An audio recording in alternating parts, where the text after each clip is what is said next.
Welcome back to the channel. Today we're going to have a short tutorial where you can see how to use Mailchimp in under 5 minutes. Before we start, I'd like to mention that there is a link to a free trial of Mailchimp in the description below.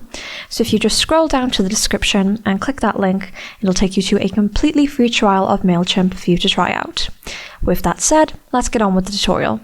So the first thing you want to do is make sure you have a contact list. To do that, you can go to Audience and then click All Contacts, and that'll bring up your contact list page. Now you can see that I already have a couple contacts, but if you don't, you can click Add Contacts and then click Add Subscriber, which will allow you to add an individual contact manually. Or if you want to do something a bit quicker, you can import contacts. And the most common way to do that is to just upload a CSV file. It's a very easy file to make. There's plenty of tutorials online on how to do that. And then if we just go back to the All Contacts page. So once we've added our contacts, we can then go to Campaigns, which is where we can then go over here and click this button to create our campaign. We have a few options to pick from. We can either create a landing page, we can create an automation, or we can create a regular email, which is what we're going to do today. So we'll be able to select New Builder Beta to select the new beta version that Mailchimp is trying out, or we can just go with Classic Builder, which is what we're just going to click today. And that brings us up now all these lovely templates we can choose from. So you can either choose the layouts, which are just quite basic, or if you want something with a bit more inspiration, you can click on themes, and that'll bring up plenty to choose from here. I'm just going to pick this one today. So that'll load this up now. So if we double click on this image here, you can see that on the right, we have the ability to make it smaller or bigger. We can also replace the image by clicking replace. We're just going to pick doing a GIF for today. So we've got a couple nice ones we can choose from. I'm just going to click this one and then we'll just insert that. And there we go, so that's instantly reformatted it for us. But we can make that just a little bit smaller just by dragging that there so it doesn't really overpower the rest of the page.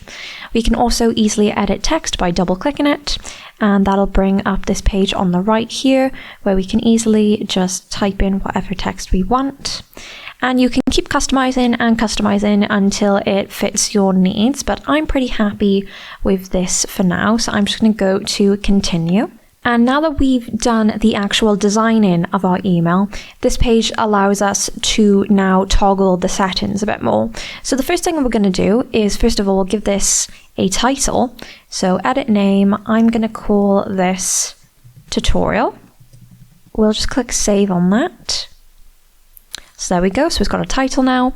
We can also edit our recipients by clicking here. We can also edit the email that this is going to send from here. And if we scroll down, we can also see the ability to change the subject. That's something that you will need to do to be able to send this. It's required, as you can see here. So again, I'm just going to call this tutorial and click save. And there we go. So that's the bare minimum we need to do to be able to send our email. You can also continue to edit your design by clicking here. We also have the ability to add a social post to our campaign here. We can also toggle the tracking settings here. So if we had added a link to our email and we wanted to see how many people had clicked that link, we could do that here. But I'm pretty happy with this now, so I'm just going to click send and then send now again. And that's just going to send the email to everyone that's subscribed in our contact list. And there we go, so we've sent our email. So that's how to use Mailchimp in under 5 minutes. I hope you liked the video, and if you did, feel free to give it a like and subscribe to the channel if you want to see more videos like these. Also, if you have any questions or suggestions, you can leave them in the comment section below. And before I end this video, I would like to mention that there's a link in the description below for a software that can rank your website instantly by using videos. This might be very interesting to anyone looking for more traffic and sales to their website, so make sure to check it out if that's something you might need. But yeah, that's the video, and thank you for watching, and I hope to see you in the next one.